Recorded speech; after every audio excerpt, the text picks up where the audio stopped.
Joined by Bart Chilton. He's a commissioner on the Commodity Futures Trading Commission. As always, Commissioner Chilton, thanks for the time. Appreciate it. The report is out, the joint report from the staffs of the CFTC and SEC. It says a single automated trade helped trigger what led ultimately to the flash crash. There's some investors out there saying, I still don't believe this. Is this indeed the final answer? I think it is. I mean, the markets, as you know, were skittish that day, high volatility, high volume. But this one trade, and some people think it might not be a lot of money, but it's a $4 billion trade, that 75,000 contracts.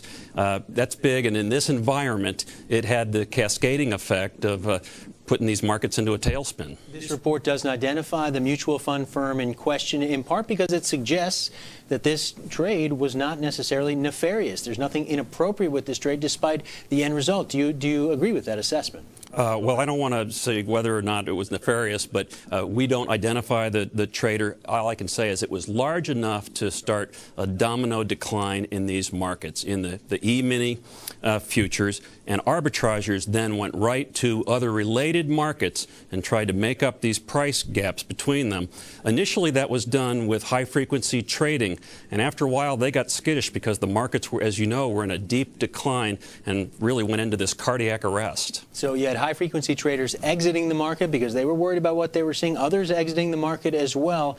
So what reassurance can we give investors that this sort of thing can't happen again? Well, we're better off today than we were. Some of the things that we've been putting in place, and our brethren regulators at the SEC is very important. Circuit breakers, which will stop trading if some anomalies occur, price moves up or down by a certain percentage. Price bands that will prohibit things like fat finger errors. So if you want 750 contracts but you hit another zero, it's not 7,500. Those things will be kicked out.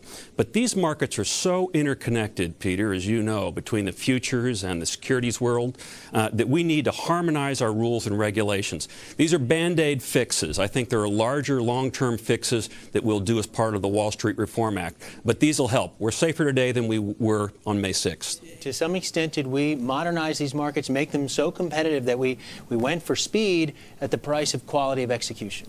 I think there's a lot of logic to that. I'm not suggesting that high-frequency traders are good or bad, but I think there's some high-frequency trading cowboys out there. And what's happened in the last 10 years is we've deregulated markets. They've become so fast and there's so much volume going on that regulators really need to get a view on what's happening. So we need to be more nimble and quick, looking around the corner at these markets to ensure that we're more like the police department as opposed to the fire department coming in, hosing down the charred remains of another flash crash. Final question for investors out there who've been leaving equity markets since May 6th, worried that this could happen again.